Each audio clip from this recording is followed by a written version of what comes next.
Ladies and gentlemen, boys and girls, we got him. He's back.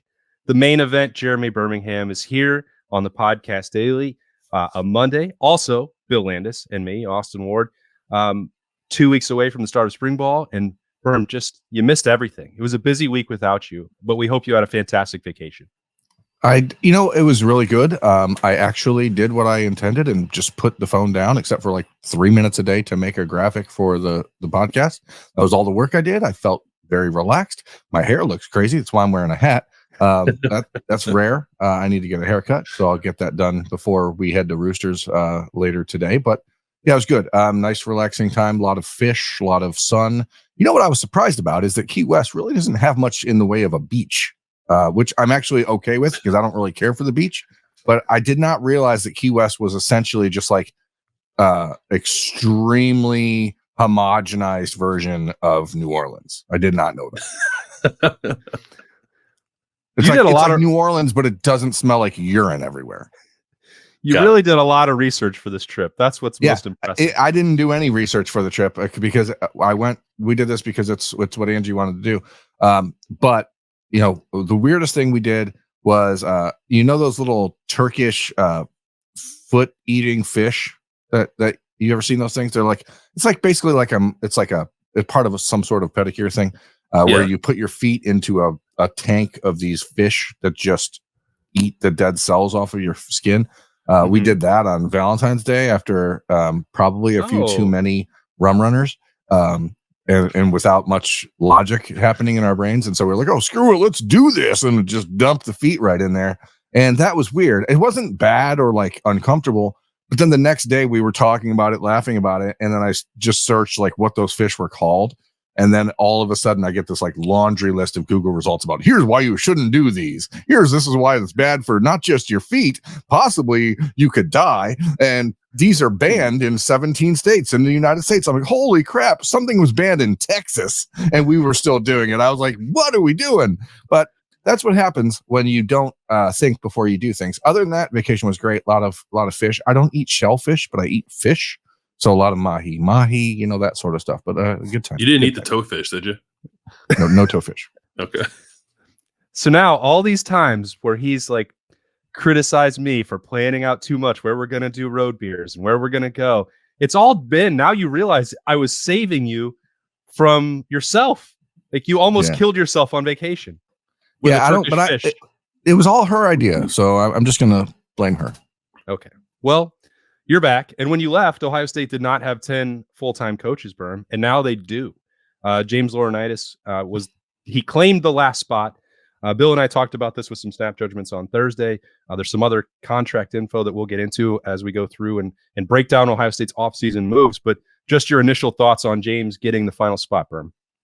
I think it was clear that Ryan Day spent a good amount of time like going through every fine detail to make sure this was the right hire when it could have been a very simple plug and play on January 1st hire. I mean, there was no reason that it couldn't have been done 40 days earlier, except for the fact that Ryan Day wanted to make sure that from an alignment perspective, from where James is at in his career development perspective, was it the right fit? And I actually, we talked about it when we were at the Woody Hayes Athletic Center 2 weeks ago, but I think it shows to me, and it's another sign of Ryan Day's maturity as a head coach, because what he's done the previous 5 years is just hire from within. And ultimately he did hire from within, but it was not something where it felt like he didn't have any other options. I think Ryan Day explored a ton of options, but it came down to is that what you get out of James Laurinaitis as a recruiter, I think is next level.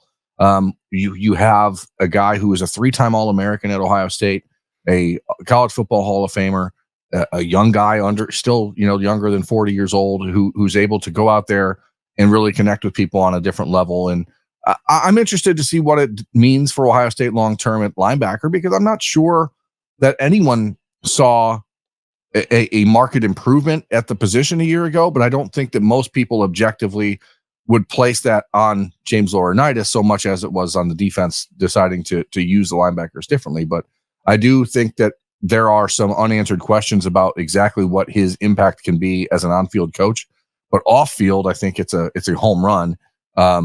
And certainly in recruiting, it's a home run because he is a guy that commands a lot of attention when he walks into a room. And we've all been around James. Like, he's an extremely like confident, like self-assured person.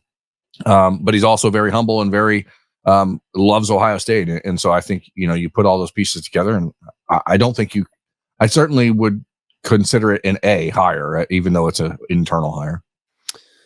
So I hate making and assigning grades to the offseason, because like that's what August, September, October, November, December are for.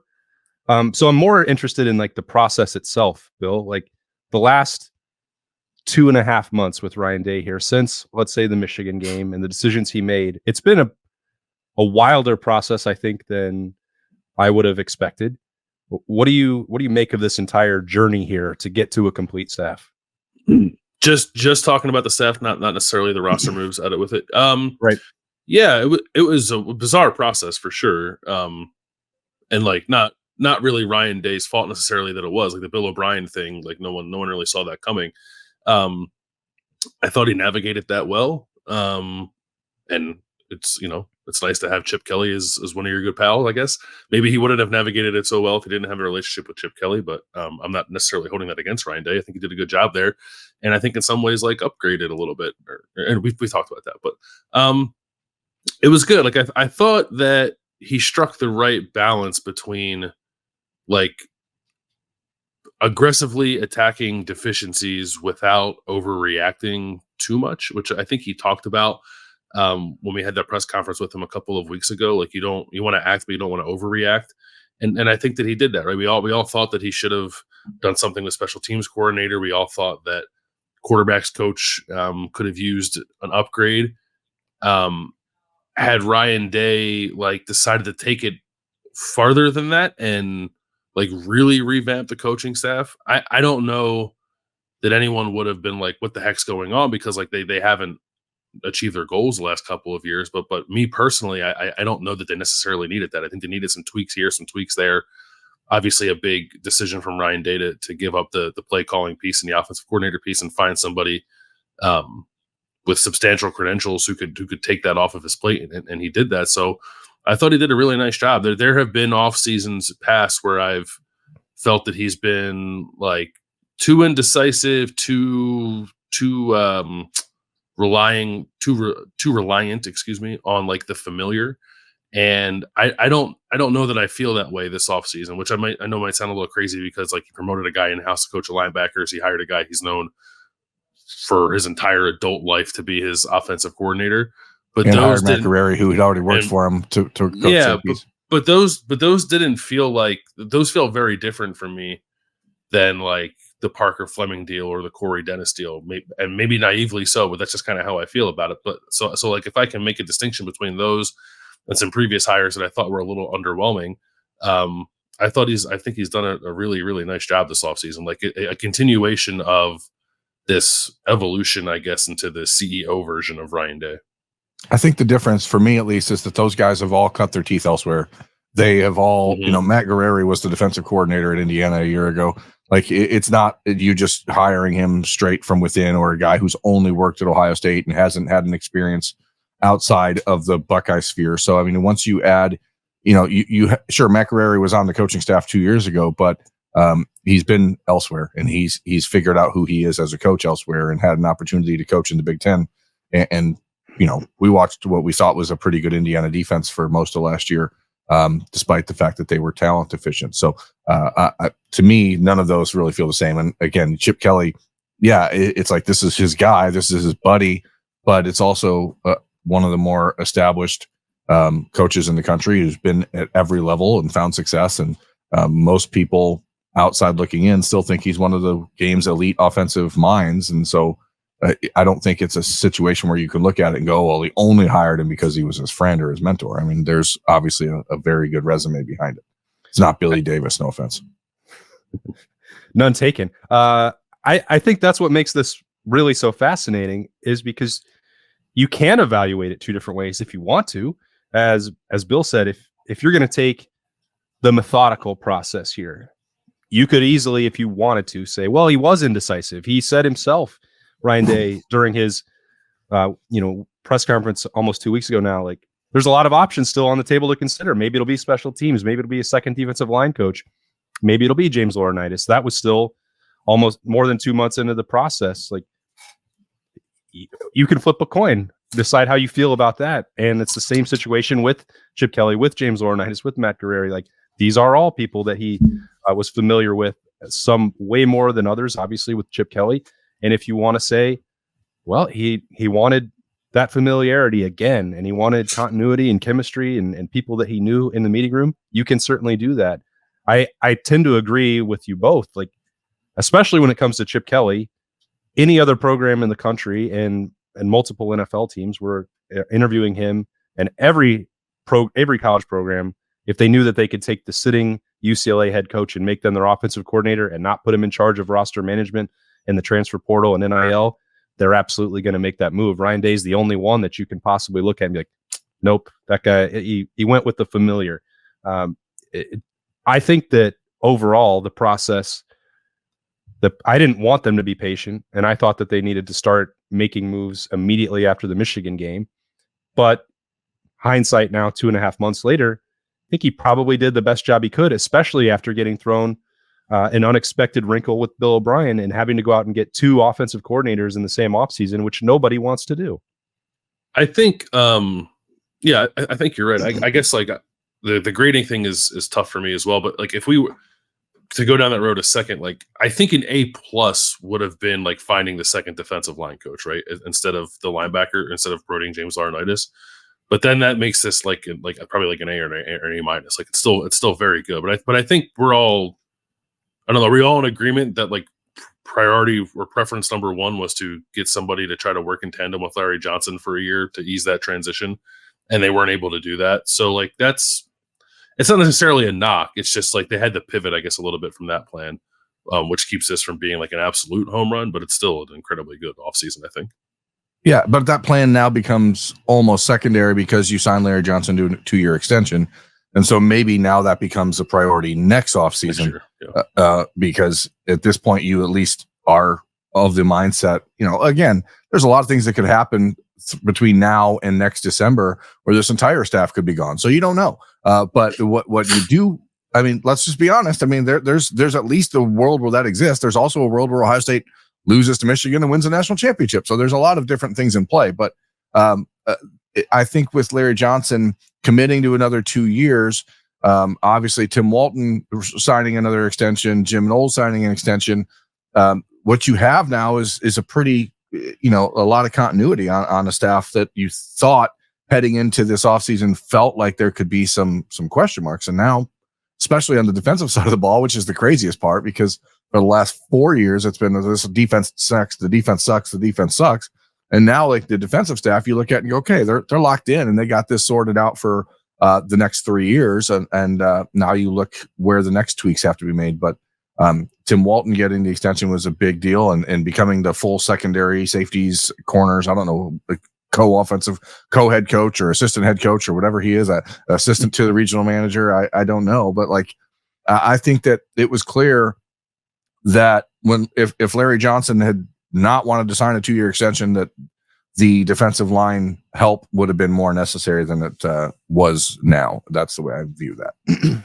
Well, giving him a 2-year deal means, okay, if you want to then execute a transition plan and bring in a second defensive line coach, like, it's February 19th and we're talking about a year from now, like, somebody else would have to not be on the staff to create that position if you're going to take that swing. So like, I did, to Bill's question, I did think that was clearly priority number one for Ohio State, or for Ryan Day in constructing this staff with an eye on the future. But then you get back to the delicate balancing act that Berm is talking about, which is Ryan Day has a clear mandate that he must win in 2024 at the highest level, and especially in the last week of the regular season against Michigan, or else all this is moot. So I don't know. There could be a world where he thought maybe there needed to be more sweeping changes in making more than the 3 moves on the coaching staff. But how much do you want to disrupt that in a year where the roster is built to win? The coaching staff has to win. Are you going to start from scratch and then hope that everything is in place by the end of August? I mean, you can make that bet, but that seems like a bigger wager than trusting that most of these other guys are going to be able to get you efficiency at whatever position you want to talk about, offensive line, running back, wherever. I mean, those are the only other spots, I guess, realistically, outside of linebacker where you could have made changes at this point, because they already did that at safety and quarterback and special teams. So, that's also a gamble in itself. And not making the moves is also a gamble. That's why we don't know how this is going to work out in 6 months' time, and also why I'm really curious how this is going to look in March and April. I have a question.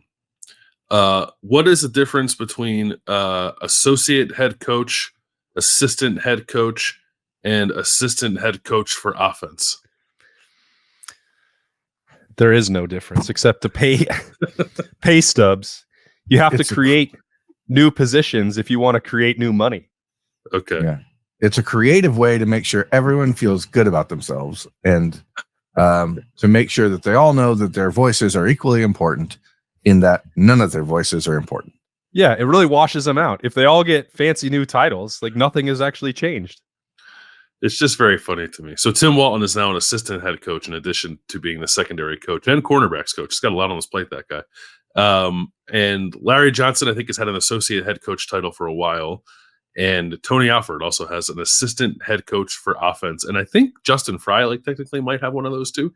They're just giving them out like candy. I'd love to have one. Can I have one? You get an assistant head coach. You get an associate head coach.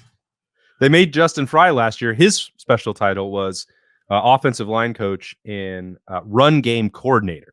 Oh, that's right. That's right. Right, but Brian Hartline was passing game coordinator before he became offensive coordinator. Well, I think he got both. You had to supersize the package if you wanted to get him up to $1.6 million last year, I believe was the extension. So you had to add a bunch of titles to get to that level. That's how things work. That's the real world. That's like me. I'm like the recruiting guy / video editor / graphic editor. You are the associate head coach for graphics. Yeah. It's fun. I think he's the head coach for graphics. It's not me. I know that. Berm, you talked about, go back to James Laurinaitis for a minute and give me a little bit more on why the recruiting impact is so real. We got a ton of questions last week that James maybe didn't want to be on the road. And that, I don't believe, is a real thing at all, but we did get asked that. I will say this.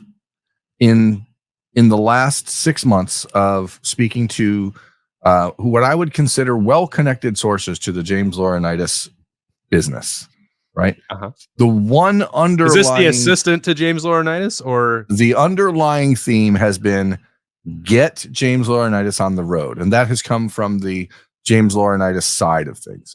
So anyone who would suggest that he did not want to do that is being misled and or just guessing wrong. That is something he is built to do. He is very, very good at it, and the kids who he visits absolutely love him. And Ohio State, I go back to a year ago. It was basically 11 months now at this point when James, or 13 months ago when James Laurinaitis came to Ohio State, and Jim Knowles was in Texas visiting Peyton Pierce 2 days before James Laurinaitis was announced as the grad assistant with the linebackers. And clearly he was there because James had told him, go visit this guy because I want you to make sure when I get there that we're going to offer him and you're cool with it. Peyton Pierce went from being 1,000% leaning towards Notre Dame to an Ohio State commitment in 2 months when he did not visit until the weekend before he committed. So James Laurinaitis is, as I said, the combination that he has, the NFL accolades, the college accolades, the way that he can talk to these players, these linebackers as a linebacker dude is very impressive. And it is not something most people can do. You're talking about objectively one of the greatest college linebackers of all time. That's not a stretch to say that, or scarlet colored glasses. And then you add on the fact that, again, he's 38 years old. But when you meet him, and we're fortunate because we know these guys on more of a personal level at times, James does not come across as that former NFL 15-year vet dude. He's a very humble guy. And it's just that combination of respect, but also the respect that he shows people and the way that he handles people is pretty different. But he's also like extremely direct and does not sugarcoat things with recruits and does not try to puff people up or blow smoke up their butts. Like it's a really unique combination because he's done it all. And that is what kids want. Kids want to make sure that when they go get coached by someone, they're getting coached by someone who knows what the hell they're talking about. And James Laurinaitis certainly does. And then we're going to see in the next month or two, Ohio State has one linebacker committed in the class of 2025 with Eli Lee out of Akron Hoban, but TJ Alford, who's a 4-star defensive, he could be like an edge rusher down the road, maybe. But he's a linebacker out on the east coast of Florida. He's going to visit next month, and I think it's Ohio State or Miami for him. It's Ohio State or Miami for Elijah Melendez, who's committed to Miami. It's Ohio State or probably Alabama for Justin Hill down in Cincinnati at Winton Woods. He's like more of that jack positions, but we'll see how that. But that's a James Laurinaitis recruitment as well. Like you're going to see probably a 3 or 4 man linebacker class this year. And I'm going to tell you what, that's not something that you would have been like looking forward to following from a recruiting standpoint if you didn't have James Laurinaitis as the linebackers coach, because he's a difference maker. 100%. Is there a potential impact there, Burn, beyond linebacker? Like how could James Laurinaitis, just by being a guy who's into recruiting and being a presence on the defensive staff, help them at other positions? Yeah. I mean, a guy like Justin Hill is a good example of that. He may not end up playing linebacker, but James is in Ohio. And if you can have James Laurinaitis take an hour drive to go visit a kid, you're going to do it because that impact is real. And that kid grew up playing NCAA football with James Laurinaitis on it, like now, that's a different world. Brian Hartline was very involved last year in the recruitment of like Aaron Noland. I mean, you start to see that because being a great recruiter is not about just the recruiting the position that you played. It certainly helps, but like the things that make Brian Hartline or Tim Walton or James Laurinaitis a great recruiter are going to transcend the position that they coach, because who they are and the way that they are and the accolades that they bring is what people are, is what's opening the door. Well, they've got a staff complete, so that we can finally end that conversation for this offseason. We milked it for one more day, though, to start off the podcast daily for Monday. 2 more weeks until the start of spring ball, so we're going to have a lot more position previews coming your way on the podcast throughout this week and into next. We'll be back at Roosters after a 1-week absence and break because of the shifting schedules. And it'll be a little bit different episode, but we're going to try our best to make it one that you'll like as normal as we get back in there into the Horseshoe Lounge. What else do we have cooking? Anything? Bill, King style? We're going to have them. I don't know what we're talking about. I know I don't know how many people that watch the podcast daily listen to Kings of the North, but I think Tuesday, if not Tuesday, then Thursday, Doug is going to have Matt Brown on, and I think I'll be on that episode too. And we're going to talk all about the new college football video game. So, like, if you're interested in that at all, I would point you in the direction of Kings of the North later this week. I am interested in that. Burn was clear. He had that already on his mind, college football video game. He's referenced it already in this program. And that was before we even getting the insight from Matt Brown later in the week. So anything else cooking on your end, Burn? My intention is to have Naeem offered on a Bermanology this week. He said that he would have time to sit down and chat. So 5-star corner from Alabama who just committed to Ohio State right before I left for vacation. And we'll be back with talking stuff on Thursday for and then try to get more consistent with that since vacations are over for a while. All right. Well, not for all of us, but that's a conversation for another day. Glad to have Burn back, ready for another week of Ohio State coverage and ready to get through these next 2 weeks and then really dive in to spring ball with the Buckeyes. For Bill Landis and Jeremy Birmingham, I am Austin Ward. Thanks so much. We'll talk to you later.